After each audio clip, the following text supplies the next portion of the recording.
Good evening and welcome to CellarPass TV live from Seattle and Sonoma County, California and the San Francisco Bay Area. I am Sarah, the Vineyard Vixen, and tonight we have a very special lineup of J wines. We've got sparkling wines, a beautiful trio, a killer Pinot Noir, and with us tonight is Nicole Hitchcock, their winemaker.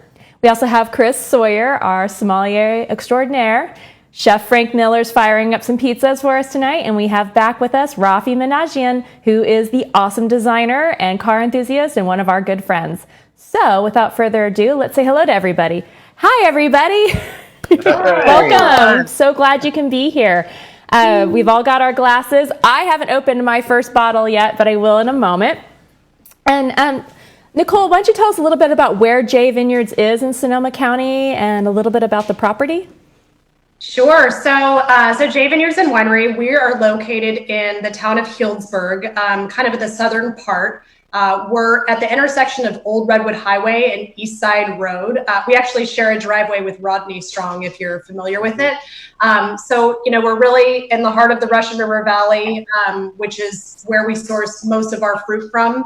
And so yeah, the property, it's where our winery resides, as well as our tasting room. And we have multiple tasting experiences, which I can talk about a little bit more later. Absolutely. It's a stunning property. It's one of my all-time favorite places to visit. It is kind of nestled along the vineyards there in the Russian River Valley. It's got, Rodney Strong's right next door. So if you can find that, you can find the other. It's really a great 1-2 punch, if you ask me. And the tasting experiences there are beyond compare and have actually set the bar for so many things. So I can't wait to talk about that. And we are going to get started with our first wine tonight, which is the J Cuvée XB. And I haven't opened mine, so I'm going to go ahead and open if you guys want to get talking about it. So yeah, here we go. I'm ready to dive right in. Yeah, let's do I'm ready to go. Let me say one thing too.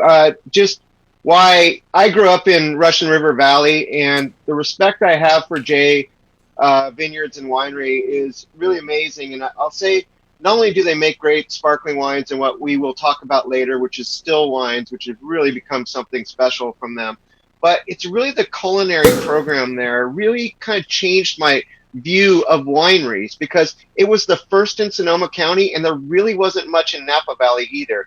And it's kind of funny because when you really think about Napa Valley becoming a culinary place, where did it really start? Domaine Chandon.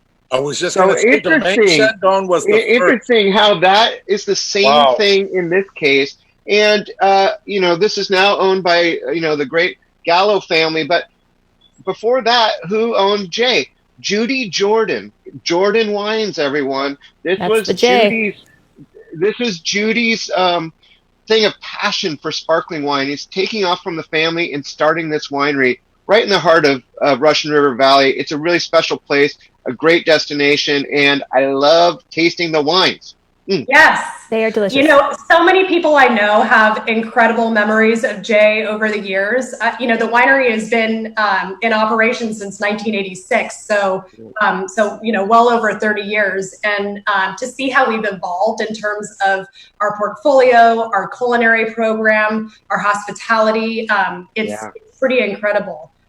When the winery started out, it was all about exclusively sparkling wine. So that's what Judy wanted to go out and do. And then a few years later, we introduced a handful of still wines, and now we've got a portfolio of nearly 30 different wines across sparkling and still. So a little bit of something for everybody. Well, the great news about sparkling wines is that to make really great sparkling wines, you need to start with some pretty fabulous still wine grapes, being Pinot Noirs and Chardonnays. So it's really fabulous when a sparkling wine house also focuses on their still wines that are kind of the basis of what gets us to here. Sure. Yeah. And so you just called it out, Sarah. In this glass, is a blend of Chardonnay, Pinot Noir, and Pinot Meunier, all from the Russian River Valley. And our winery is set up really nicely for bringing in sparkling fruit. We've got a couple of Cocard presses that gently press the grapes. They're different than, I think, the other kind of grape presses that you might have seen if you've been out and about to other wineries. They're imported from Champagne. There's only a handful of them in California, and we've got 2 of them. Oh, wow. Wow. So they're that much more gentle. And with grapes that are going to go into sparkling wine, you want to approach them with with ease, and mouthfeel is everything. Once you get the bubbles into the bottle, it's really going to highlight any kind of negative type of mouthfeel that you have in the wine. So you want everything to be processed as gently as possible, so that it can just shine and demonstrate all of the great fruit that went into the glass. So we need happy grapes to make really great bubbles, because it will show. And doesn't that make sense though? Because sparkling wine is such a happy celebratory drink in the first place. Just the concept of being like, I'm going to have a glass of sparkling wine or champagne, bubbles as I call them. It's just so uplifting. So it actually kind of makes sense that the energy and the delicacy of what you handle the grapes to begin with would translate to such a happy, uplifting feeling coming through the mouthfeel in the glass anyway. So very cool. Yeah. And also, I mean, it's worth pointing out, the reason we started with this is it's XB, so extra brut. So what does that mean? Is a really, go ahead, Nicole, tell them what it means. So extra brut is the driest style of sparkling that we make at J. It's not a brut zero. It's not zero sugar. But this particular wine has 4.5 grams per liter dosage, which means it's just a small little touch of sweetness that's really kind of imperceptible. I would say the acidity, and there's kind of a creamy, we're talking about kind of a creamy texture to this wine as well, comes forth. But it's bright, it's elegant, and it's on the drier side. Yeah. It's really nice. It just has that kiss of sweetness to it. Like you don't, if you couldn't tell, I mean, you'd have to be an extraordinary expert. I am not. Maybe Chris can, catch it a little bit. But what I do notice about it, it's not that dry, chalky feel that you can get from some of those, extremely dry, or like a Brut Zero, where it's like kind of makes your mouth pucker up a little bit. I like it. I think it's very approachable. It's such a great palate opener. Fantastic with appetizers. A good crowd pleaser. Would be amazing with those pizzas you got going in the background down there, Chef. But it's really, really nice. Nicole, what got you into wine? Like, did you wake up one day and say, I want to be a winemaker? Some people do. Some people start off, as we learned on Monday, a professional musician was touring Napa Valley, playing, with big bands, and went, I want to be a winemaker. What got you here? Well, I grew up in the California Central Coast, the Monterey Peninsula in Carmel. And growing up, I worked in a lot of different restaurants, from, Italian trattorias to high-end fine dining. And I served wine before I really knew that much about it. But that's what really grabbed me, was just, the depth and how much is out there in the wine world to learn. So, when it came time to go to college, I was touring UC Davis with my dad, and we, we're on the tour. We're driving by the Viticulture Building, and they were talking about this world-class program that they have. And my dad kind of nudged me and was like, "You should really consider that." And it was done. So it worked. It clicked. It did. Dad must be happy now. Yes, yeah, absolutely. And as we were chatting a little while earlier, we were talking about how you got familiar with wine in the first place, working with the Somms at the restaurants and kind of cutting your teeth there. What was that like? I mean, Carmel is amazing when it comes to the food and wine scene, and so you were pretty blessed being in that area. Yeah, no, it really opened my eyes to how broad the wine world was, because I was very familiar with Monterey and Carmel and California wines, but then to learn there was this whole world out there as well. And so that's what really got me interested in doing, harvests abroad. I've worked all over California as well. And so, yeah, very fortunate to be here at J. working on some of the wines that I love the best, bubbles and Pinot. What was one of your favorite places to harvest abroad? It had to be Western Australia, so just outside of Margaret River. Amazing wines, absolutely beautiful part of the world. Pretty remote and pretty far away, but it was spectacular. And you got to skip winter here. That's right. Yeah.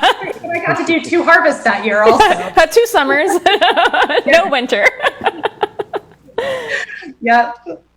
You know, before we move on to the next wine, what I love about this, it's got so much mouthfeel, and I think that's that Chardonnay part in there, that 55% Chardonnay that really has that textural basis. And we were just talking about maybe someday they're going to release a Blanc de Blanc, which is all Chardonnay, which I'm very excited about. But it also has that nice little hazelnut kind of note to it, and there's the peaches, and there's the nice kind of little teeny bit of tropical, but much more of the apple and the almost golden delicious apple in the beginning there. And then the crispness on the finish is perfect. I can think of a wide range of foods to pair with this, and we'll talk to Chef about his pairings too. I like that you pick up the hazelnut notes. I don't think I ever noticed that before. Yeah. I would definitely, I pick up like the yeastiness and kind of like that bread dough for sure. Yep. But when you mentioned hazelnuts, I was like, yeah, that it is there. It's really cool. That's what's so fun about wine, though. I think is taking in the aromatics and catching all these notes and components that are in there that, they are not there in a grape. If you bit into the grape, you were not going to get that. But it's artistry and magic that really happens, almost alchemy in the bottle, where these things transform through the aging process, the blending. And Nicole, I just think that's such a amazing talent you have, because that is kind of part of your recipe of what the end result's going to be. But to be able to identify that so early on, I mean, they're still growing on the vines, and being like, this is what I'm going to do with these grapes and turn them into this, down the road. It's mesmerizing. As a sparkling winemaker, I would say that's one of the most challenging parts to learn is being able to have a vision of what the grapes and then what the base wines are going to evolve into over time and over a couple different fermentations, time in bottle. This particular wine spends at least 3 years on tirage before we disgorge. So that means there's a lot of breakdown of the yeast post-secondary fermentation, and that's what creates that hazelnut character, all of the creaminess as well. But that's never very apparent when you're at the earlier stages of winemaking, and so you have to be able to have that vision of what the wine is going to become ultimately. That is so cool. Well, let's scoot on to our second sparkling, which is one of my favorites, the Brut Rosé. This girl can never get enough pink bubbles, so thanks so much for selecting this one tonight. I think it has such a gorgeous color in general. It's not overly pink. It's like almost a slight salmon color, and just absolutely beautiful. Pairs well with just about everything. I would say the J Brut Rosé is like my little black dress of wines. It can go great with pizza, burgers, caviar, Thanksgiving dinner, and everything in between, and a bag of Cheetos too. So, lox and bagels. I mean, exactly. Smoked salmon, things like that. Perfectly paired there. Great pairing. Wow. Yeah.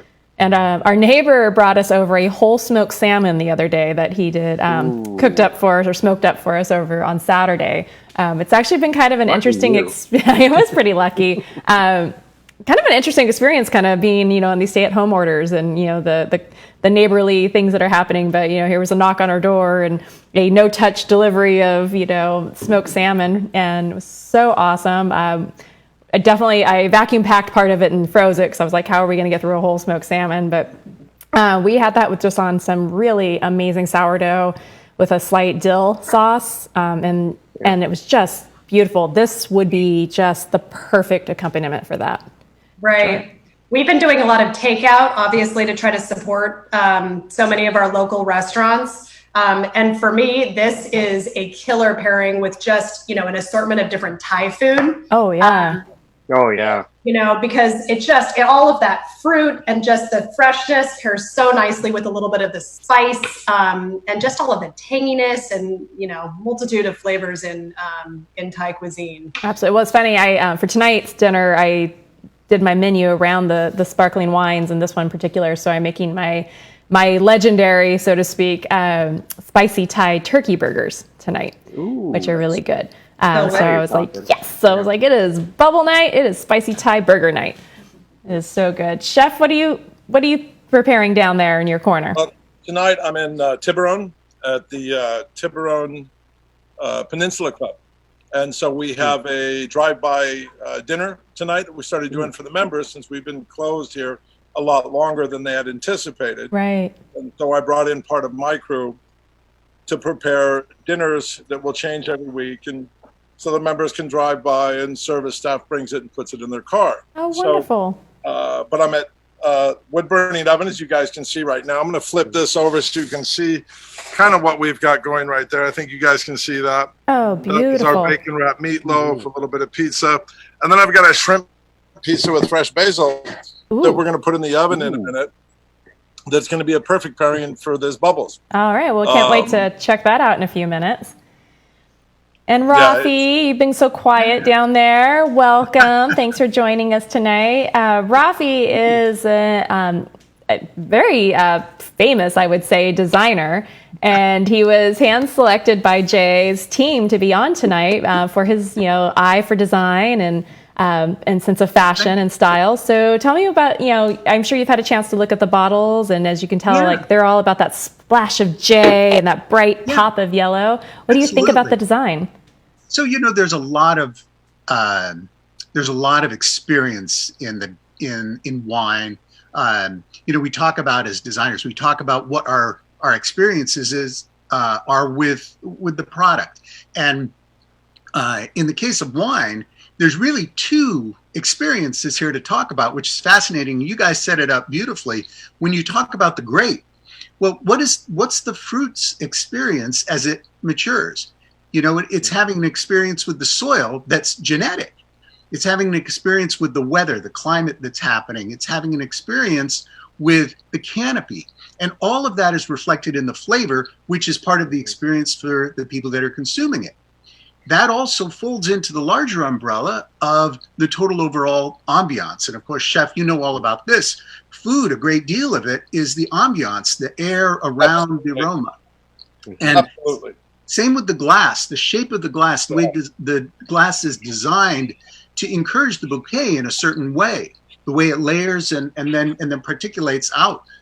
Chris, I'm sure you can, again, speak more eloquently about it, but when we talk about a brand experience, the experience with the wine, the feel of it, the weight of it, the thickness of the glass, the way the label not only comes off the face of the glass, but also how the neck is treated, because that's the invitation into the opportunity, the experience with the wine, the decanting, even the sound of it creates a whole different experience.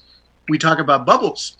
Bubbles have a brilliant sort of effervescence about them. They speak to you in a way, the wine speaks to you in such a fragrant way, and the sound of it, the musicianship of it is really what comes out in a kind of a symphony of flavor that we all can experience and enjoy so much. That's really the brilliance of wine and the experience of dining and how it can really impact all our senses.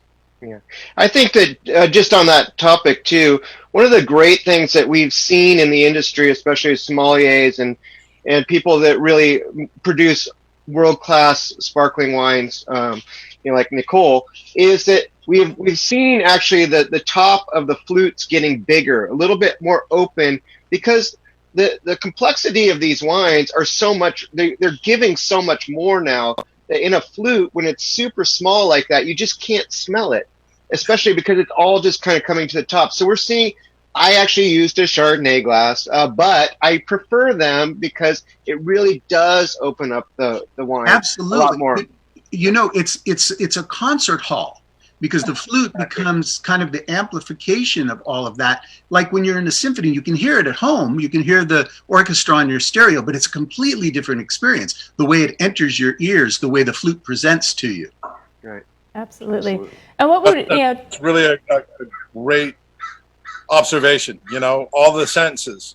The taste, the feel, the everything, and the audio of champagne is also a big part of it. Yeah? Definitely. I think, sparkling wine, being like I said, being that kind of uplifting, celebratory, beverage in the first place, but it's the pop and the fizz of the bubbles. It's the you heard it earlier when I opened the bottle, just that a little explosion of happiness coming out. It just makes you go, ooh, something great is about to happen. But when you hear the bubbles, and it's more, I think more so of a sensory experience than and I love all wines. Don't get me wrong, but when we get into our still wines, you don't really have that extra element of the senses of the sense of audio and the audible part of it, which I think is very cool. And the experience with a bubbling wine is very immediate. It's very celebratory. There's much more of in experience design, we talk about the duration of the experience. The duration of the experience with wines we'll talk about a little bit later is much more prolonged. It's much more thoughtful. It's much more engaging. Whereas the celebration is more immediate. It's more boisterous, just like the bubbles. Very a long time ago in my catering, one of our signature moves, I would do weddings in Santa Barbara. I probably did, well over 1,000 weddings. And the one thing that I noticed was in outdoor weddings, when I now pronounce you man and wife, you now kiss the bride, they kiss the bride, and there's a bunch of people that were standing awkward that didn't really, like, what do I do? That family's over there, and do I follow somebody? And so I offered to one of my brides, look, let us set up a champagne station. We'll have our dining room captain or our serving captain bring your bride and groom's glass to you and your groom, or you and your bride, to your family, immediate family. It's going to make for great photo op. And when I now pronounce you man and wife, when he does that, you kiss the bride, pop, pop, pop, pop, pop, pop, pop, we'll hit the champagne corks. And that way everyone knows it's a celebration. The party's ready to start. Let's do this, right? And we did it. We must have done that 2,000-3,000 times. It was amazing. That's brilliant. I really wish more wedding planners would cue in. So I hope we have some wedding planners watching that tonight, because that is a great tip. But that does kick it off, right? That's that big moment of, we've done this. This is celebration time, and a great transition. Such a great transition. Like, I'm not crying. Should I be crying? I don't know. What should I don't want to cry. Don't want to be angry. It's time to have fun. Then the bride. I think that's a great example there at J. When you go to J, every day is a celebration. You can have this culinary experience any day. Not right now, but when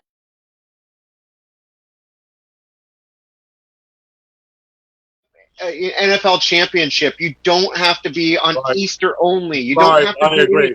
Our culture, and especially our cuisine, has gone to such a different level now in the United States that we can celebrate every day with these wines. Celebrate life every day. And that's what's so fun about these tastings that we're bringing to the living rooms of people across America, a couple times a week, is this is the time to celebrate at least, being with your family, being with your roommate, being with your cat, whatever it happens to be. But it is fun, and it's a great way to explore different wines, learn about them, travel virtually to hear about these great experiences. And, people at home may not have ever been to J, and I hope that they put it on their calendars, to come out later this summer or the fall. But the culinary experiences are out of this world. My first one was the bubble room experience, which blew my mind. What I love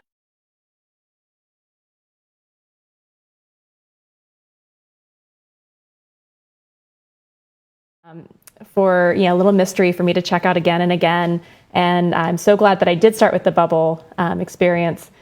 The food and wine component, your chef is just, you guys are so blessed. The farm to table experience, the attention to detail of the flavors, the terroir of where you're sourcing each ingredient to pair with the wines, and then pulling together the relevancy and the touch points between the two of the wine and whatever focal ingredient, he was working with is, it's spellbinding at the very least. And the quality is just amazing. It's akin to a French Laundry experience, if you ask me, on a smaller scale.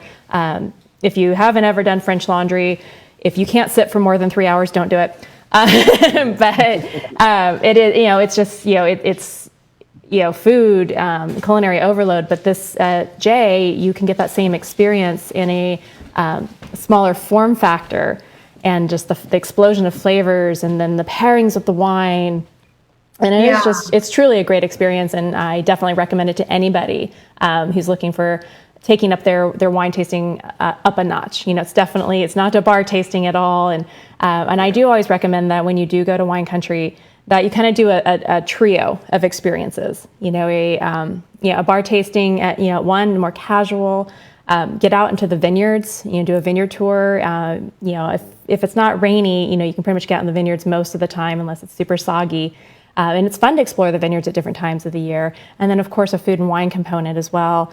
And then mix it up. You may throw in a barrel tasting at another time. But to kind of have those different experiences really help you learn about the winemaking process, helps you explore the different times of year, if you can come back again and again, but just the different phases of, from really ground to bottle, in that whole process. And it's a great way to spend a day, I find. You can definitely, get a little exercise cruising through the vineyards, and then kind of end with a beautiful food and wine pairing just before you need to head back and get ready for dinner. But yeah, so the bubble room experience is just off the charts. And Nicole, why don't you tell us a little bit about it from your perspective, since, you're kind of there. Yeah. So we are blessed to have a brilliant chef named Carl Shelton, who heads our culinary program. And it's quite spectacular. Sarah spoke to it really nicely. It's a 5-course. Usually there's some additional extras there that changes every 6 weeks, very seasonally driven, and also very locally source driven. So, when we talk about seasonality, one of Carl's famous menus is during the holidays. So in December and the early part of January, it's an all sparkling lineup, which is atypical because I think a lot of people don't realize all of the different foods that you can pair with sparkling wines. And so, he's got some really creative combinations of things that I wouldn't expect, but they're pretty spectacular. Ribeye with your Cuvée XB, and so on and so forth. It's pretty amazing. But what I love about Carl's approach is that it's all about the wines. So in each of the menus, we're all collectively selecting which wines are going to go with which dishes. But the dishes are created to enhance the wines and to really show them off. So while a lot of it's about the food, really what we're trying to show off is what we can do in terms of our winery. Oh, it's truly wonderful. And one of the experiences that I would love to do, and I'll definitely have to make time to do it this year because I hope to be down there for the holidays, is when you guys do the caviar and sparkling lineup. I mean, that's just... I've been out of the area for the last few years come holidays, and I'm like, I've got to do that. So this year, fingers crossed, I'll be down there and get to partake in that. The other one you guys do is with the legacy tasting. Yes. Really your beautiful focal point on the a lot of the single vineyard wines that we won't get too deep into it now, but I think that's a great transition when we get into the Pinot Noir in a few minutes. But such a great way to explore not only the sparkling but your still wines, and also add food components to it as well. Again, really highlighting the wines, the nuances in each one, which is a lot of fun because you can have we did the cheese pairing this just a couple months ago. We were there in February. And it was so much fun to play with the different cheeses and the different wines and then come back through and then do different combinations. And you'll find one that just blows your mind. And it wasn't really the one that was necessarily designed to pair with, with the wine that the chef selected. But it's so much fun. You're like, oh, this one's cool. This one's great. Try that with this. And you start moving around. And then you'll find the one that's like, bad combination. But I think you need that because you do need to know, like, wow, this worked so well with, 4 out of the 5. But that one, it just wasn't its pairing, and that's again how you learn. And then you can get some inspiration, and then take that home, and do it for your next cocktail party, or with friends and family. I just love it. I think it's such a great thing and a fun way to spend time, no doubt. I think it's the best. I think one of the. Go ahead, Nicole.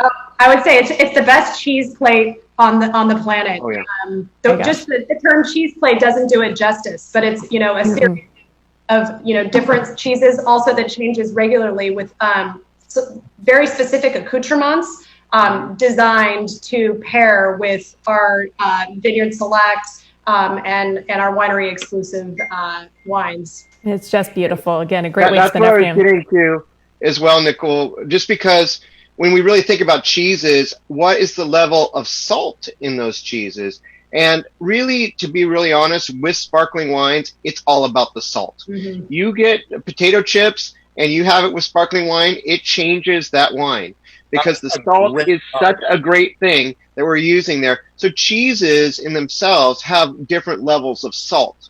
So they pair up extremely nicely with different styles. I mean, like a smoother, kind of lighter style of cheese would go great with, the first wine that we had because it has more Chardonnay in it. This one is a little bit more peppy, has a lot of natural acidity in there, and you're going to go with something more lively, younger, really fresh kind of cheese. And then we get into the more extreme ones where we get into blue cheeses. And, oh, that can't pair with sparkling wine. Yes, Wrong. it can. It can. So I think that's a really great example of why sparkling wines are so great and why we don't realize how much we love salt until we have great sparkling wines. Absolutely. And I think a good pour to that too, and Chef can, kind of guide me on this if I'm wrong, but I think it's not just the salt, but it's also the fat. And there's something about...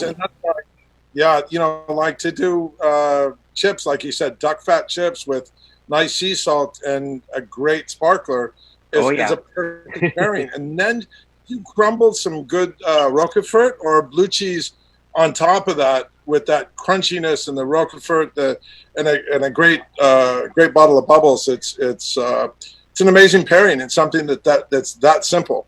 Absolutely. And that's we talked about it earlier, the pizza and champagne or pizza and bubble pairing. Yeah, to me is one of the best because pizza is very happy, very celebratory, and champagne is too. And so we bring people together, have good wood fire pizza, champagne. I love it with sushi. Sushi is phenomenal. Like good toro. To me, great toro sashimi should taste like foie gras. It should be so fatty that you're almost confused for a minute, like. You almost like have that feeling, is that foie gras on my palate or is it fish? Which again works great with champagne. But while we're on this, Nicole, it amazes me, like your vision. You were talking about vision earlier. It's been really kind of rattling around. As a chef and as most artists, as a designer, Raffi, we get a vision. Raffi can go 3D on it. I can go to the fridge, the kitchen, the whatever. I can feel it, sense it, taste it in a moment, But for you, you've got to wait, 3-4 years and hope that your vision and the tightness of your bubbles and everything worked. That's got to be crazy making some time. I think that's the wonderful and also terrifying thing about making sparkling wine, because there's so many different things that you can do. There's so many different levers that you can pull to inform the style of the wine that you're making. But you're absolutely right. Once it goes into bottle, that's what it's going to be. And we may have to wait 3 years, 4 years. In the case of our late disgorged, it's 7 years. Right. So I've learned to take really good notes on what was going through my mind at the time when I made all of these decisions before the wine went into bottle, so that I can remember and it will help me learn as I continue. I think it's so cool, and it's like just me doing if I do a whole pig in one of my ovens, right?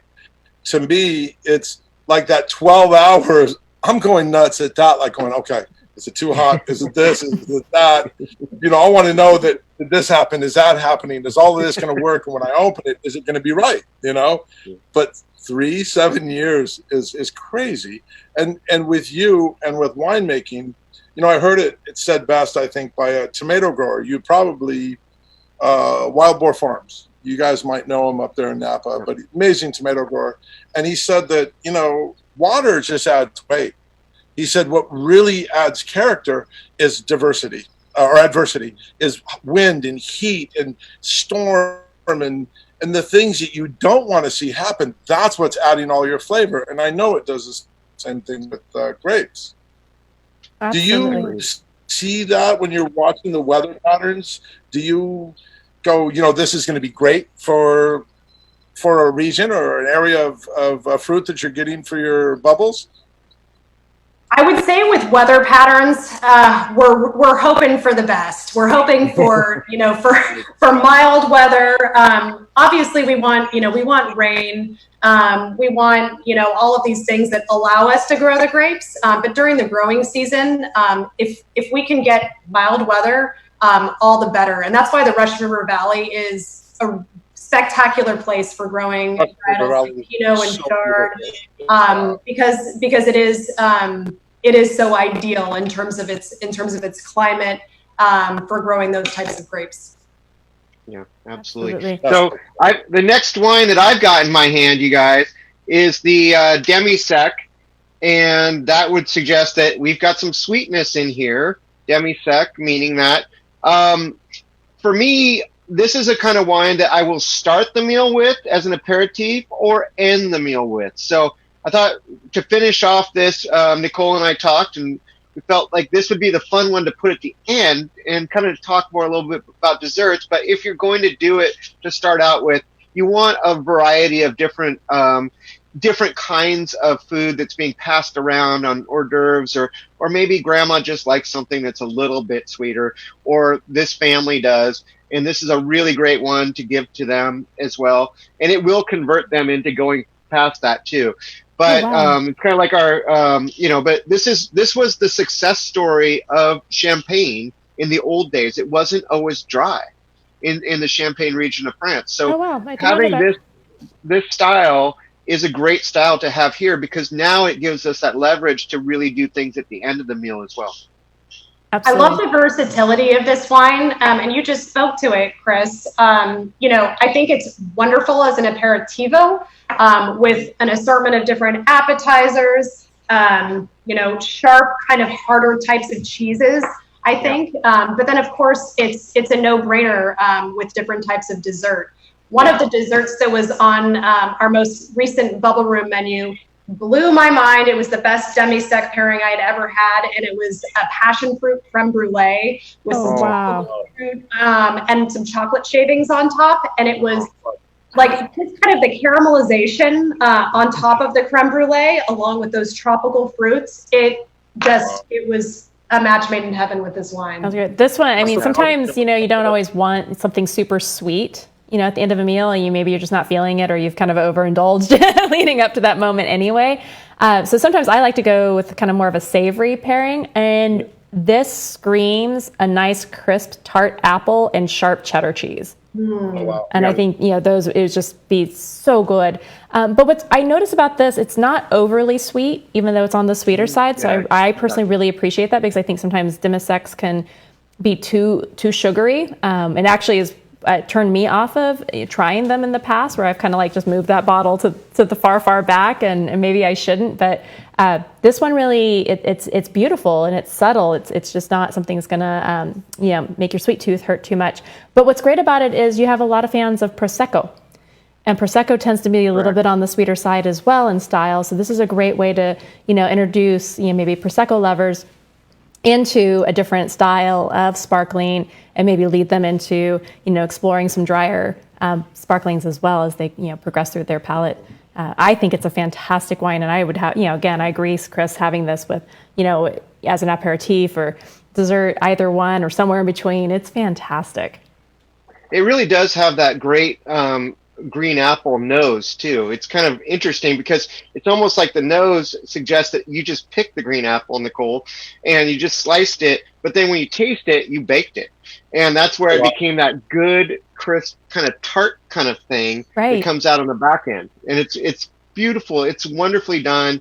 I mean, it smells like the fruit, but then you put it in your mouth and there's so much more going on in it. Yeah, it's an explosion of flavors on the palate for sure. It's so good, so very good. And Raffi, talking about design, so one thing I love about Jay is the attention to detail. And I don't know if you guys can see it so well, but you get these beautiful bright yellow, capsule, covering here that again, goes back to the big bright yellow J, the beautiful green foil, cage, I should say, on this one, because you want to hold these into the bottle. But, you pull off the foil and it's like, oh, there's a little hidden gem inside. So it's so fun. I love it. Again, just brings the whole experience, from, the presentation to popping the cork, all of it. And, these are just so cute. I always try to leave them on the table. No, I don't do it with every champagne cork, so some of them are kind of boring. This is anything but boring. This is just, it's so happy. It's a beautiful brand touch moment. And that's one of the important things with product that you're holding. And you get that touch moment with the experience of opening, removing. All of that is part of the unveiling of the flavor and the duration of that experience. So you have that with you, and it becomes your little gem, your memento of that experience, which goes throughout the entire duration. And then you have it as a reminder. And of course, the aromatics that come off of it continue to be that reminder as well. So it's a very, very nice and important touch point for the brand. But also, in the case of wine, the brand is multifaceted. It's not just the wine itself, but it's the preparation, it's the history, it's the presentation. It's all of those things that come together wrapped up in that bottle of wine. The wine that you give it's expressing so much about the culture, the community, so the experience really, again, when we talked about the grape having an experience, you get that experience when you take it into your body, and then it responds chemically. It effervesces through you in such a way that really does exemplify what that brand touch moment is. Yeah. Very well said. Great. Very well said. What I love about tasting these three wines in sequence is that you see the increasing levels of sweetness and really just the distinctly different styles of sparkling. I think that a lot of people, when they drink sparkling, they're not lining up glasses and comparing them glass by glass. But when you come to Jay, that's what you'll be able to do. And you can really see the difference and be able to hone in on what type of style you gravitate towards the most. So it's a pretty unique experience in that Absolutely. respect. And that's what makes going wine tasting so special. And it's one thing that I personally love about it, and why we created CellarPass was to make it easy to plan your trip, have that friendly voice, your friend from wine country, to help guide you, help you find the properties that you're probably going to connect with a little bit better, be it your palate or from the experiences themselves. It could be visual. It could be you're into architecture and just kind of getting into wine, and we can help you find beautiful properties that appeal to both sides. But really, when it comes down to it, it's the ability to try different wines and find ones that you really like. It's really hard to do that when you go to the grocery store or, your local wine shop. You can get an idea, but you're committed to that bottle. And this is where going wine tasting, it gives you that opportunity to try, then buy, but also frees you up to explore. And that's one thing. Even I see so many habitual wine tasters, and they just get stuck into, I'm going to this property, and they come again and again. They go to that same property or the same three. And there's nothing wrong with favorites, don't get me wrong, but I do think you're kind of doing yourself a disservice of not exploring the variety of styles, because you will find something that just knocks your socks off, that you thought, I don't like these wines, but the reality is you just didn't find the ones that spoke to you yet. And I do that all the time. I've been an ABC girl, and those that aren't necessarily familiar with wine will understand that's anything but Chardonnay. I was that girl for a very, very, very long time, and it just turned out that I hadn't quite found the style that spoke to me. And now I do like Chardonnays. I've now learned, the styles that I'm, looking for, which appeal to me. And in my collection now, it's not uncommon that I'll pull out a Chardonnay here and there. But that's what's so great about it, is to open your mind and your palate to those different experiences, and especially for sparkling wines. When you can go to Jay and you can try so many different, you guys make such a great lineup. It's hard sometimes to even, just picking the three we focused on tonight, it was like, well, no, what about it? And it's so hard. But I think the three we explored this evening definitely give you a good sense of what Jay can do. And of course, then opens up your opportunities to go check out even more of the sparkling wine program that you guys have going on there. And I know we are coming down to our last 15 minutes, so this is a great time for us to move into our Pinot Noir. Pinot Noir is one of my favorite grapes and wines, I should say, as well. So I'm very excited about this. And then, and that also brings us back talking about the legacy tasting that you guys offer. So I'm going to transition my bottle cam over here. Chris is pouring himself a nice, beautiful glass. And here we go. So we are into the 2017 Strata. Yeah. So Nicole, what is Strata? What's the name all about? You know, you make a great Russian River, but why is this one called Strata? Strata is really an ode to Judy Jordan, and the fact that she was a geologist. That's what she studied in college, and that's what her passion was. And that's why she chose the Russian River Valley to really build her enterprise at J, knowing that we've got incredible soils. It's been said that there's more soils in Sonoma County than there are in all of France. Wow. And so, I mean, there's 118 different types of soil. Say that again? 118 different types of soil in Sonoma County alone. That's incredible. Is that, you know, going back to the old ocean beds or a lot of lava it's flow? everything. It's volcanoes shooting over from, even up from, you know, Lake County, that volcano shooting this way and leaving kind of white ash there. And then there's all the stuff that's been pushed up from the bottom of the ocean. There really is, you find a lot of that. Then all the different types of clay and all the erosion that kind of goes down to make the alluvial soils. So we have so much stuff going on in these soils. It's crazy. And then you got the Goldridge soil there in Sebastopol, where you just pick it up and it's like sand, but it's completely white and it's crazy. So yes, we don't have the limestone that they do in the Côte de Blanc, you know, in Champagne, but we've got stuff that they don't have either. So it's cool. It's very really cool. Yeah. Yeah. And I mean, you know, when I go from vineyard site to vineyard site, you can visibly see the difference in soils from vineyard to vineyard that are not very far away. There's one site that we farm where there's these huge agglomerated rocks with these ancient marine fossils in them, so old shells. And you know, this is like 20 miles inland, on top of a ridge. And then Chris just spoke to the Goldridge soils. I mean, those are amazing, and they're so famous for Pinot Noir. You know, moon dust is one of the nicknames that we call the Goldridge soil, because it's just fluffy, and when you walk through the vineyard, your jeans are probably going to be covered halfway up with just this really light, dusty soil. So it's pretty incredible. Yeah, I think what we've done with this, I mean, this is a great Pinot Noir. Just on the nose, I mean, there's so much going on in this wine, you know. But I feel like this is where we've come to in California, and especially in Sonoma County, with a real focus. Like if I asked you how many clones are in the rosé, we could go on for a few days talking about how many clones or special selections of plant material for Pinot Noir went into that, versus this one where you're going to specific vineyards to really take these kinds of levels of fruit flavors and bring them out inside the bottle. Yeah, that's right. We have, at J, we have 6 estate vineyards that we farm across Russian River Valley, and then one on the far Sonoma coast. And each is very unique. They're all planted to Pinot, and there's some Chardonnay planted as well. And so that's what this wine is. It's a blend from those estate vineyards. But when we talk about clones, I mean, we've got one site that has 14 different clones of Pinot Noir.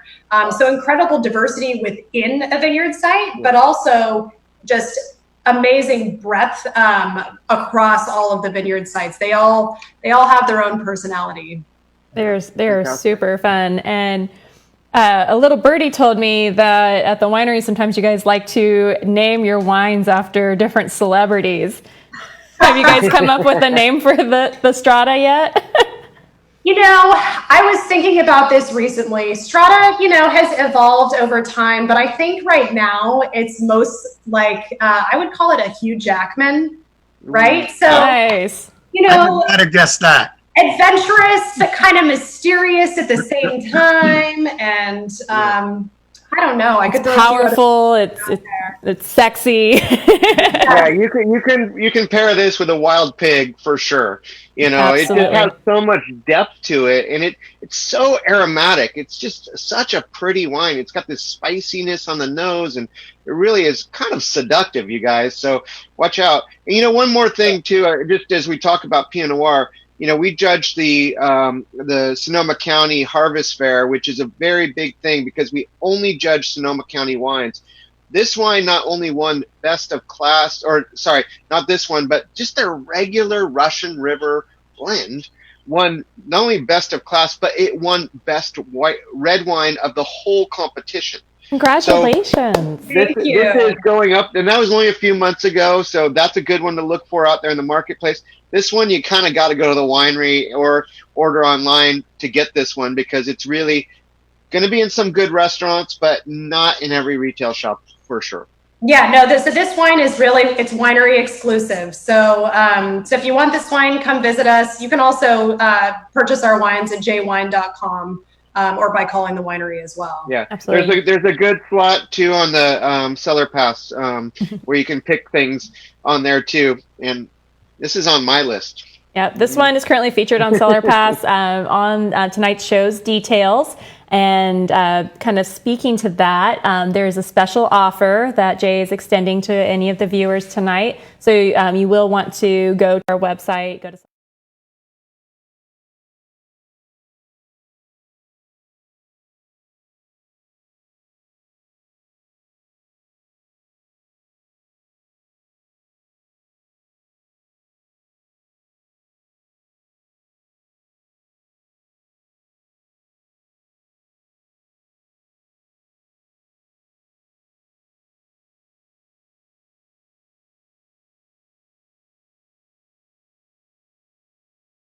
you wanted us to show. Can you tell us a little bit about that, and we'll get it teed up here?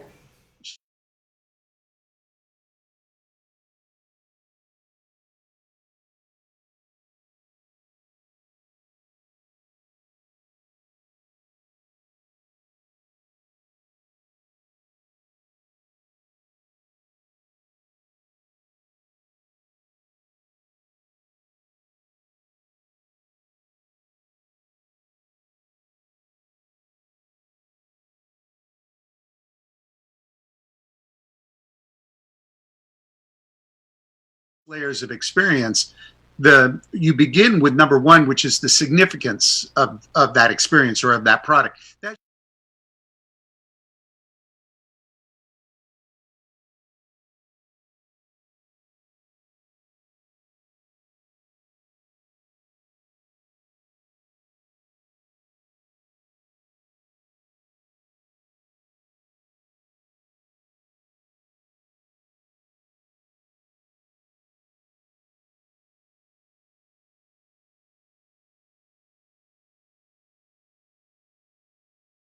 Experience of wine, and that's the intensity. Many people habitually buy wine or go to a more familiar winery because they want the comfort of that habit to be fulfilled. But the intensity or the engagement of the experience can also be reflexive, and that's usually with new experiences. So a big challenge to a brand is to try and infuse just a little bit of the intensity of reflex freshness with familiarity. So then we go into the duration. What's the duration of the experience as you are enjoying the product? Some products have a lifelong duration, like an expensive wristwatch, for example, that has a lifelong duration. And that duration has, of course, an initiation, an immersion, a conclusion, and a continuation. And again, wine is such a wonderful example of this because when you talk about the process of taking it in, immersing yourself in it, having a conclusion, there's a bouquet of conclusion that changes it, it matures, and it invites a continuation, which is into the next brand experience. And of course, the fifth component is those triggers. How are you getting triggered within all of this as this brand blossom opens up? And of course, it's sensory and it's cognitive. And then finally, the the total closure of it is the interaction. How have all of these things come together and matured around the experience as a total opportunity? And as you go all the way around from these 6 elements, you come back again to the meaning. And that, if you've done it properly, if your design and your presentation and your service is continuous and congruent, then you've invited them to have that experience again with your brand once again. Here. Cool. Cheers on that. Yeah. Oh, that's beautiful. Awesome. Just got a mini lesson in branding design for sure. Wow. It's actually mind blowing. And I love that your insight and your knowledge on the importance of the entire experience and the brand experience. It's beautiful, but it explains so much. And then, things that you probably, if you don't know, when you explain it, it makes you kind of go, oh yeah, that totally makes sense. And I think with Jay, their branding is so just on point. And when you go and visit the winery, it's the hospitality and the service that just bring it full circle. Something you're not going to experience in the bottle, but you experience from the warm hospitality and the expertise that their staff provides. And again, it always brings the bar up. It rises it just ever so slightly. They set the bar and they just keep bringing it up another notch and always have a great experience. And Chef, why don't you tell us a little bit about quickly about your ovens that you design, and how people can find out information about that. Well, I've been building wood-fired ovens since, the early 90s, right? And my first experience with ovens was around Argentine horno de barro, like the old primitive ovens. My work revolved around the sport of polo, a lot of Argentines involved in that. And so I had the opportunity to build a couple ovens with some of the team patrons. And like I said, they were very primitive, and they were center draw in the way the heat came out of them, and literally made out of manure and hay and ladrillo and all different things. And then it kind of sparked something where I built a few French brick tunnel ovens for bread baking. Mm-hmm. And then now my hybrid ovens are stone hearth, steel dome, or I still cast refractory domes, but my domes are very thick so that they can sustain a lot of energy and a lot of heat, and they're truly a joy to cook with. I think that people are drawn toward wood-fired cooking for a deeper reason than most of us give credit to. I think that there's an inextricable line of memory code that we all share as humans on this planet.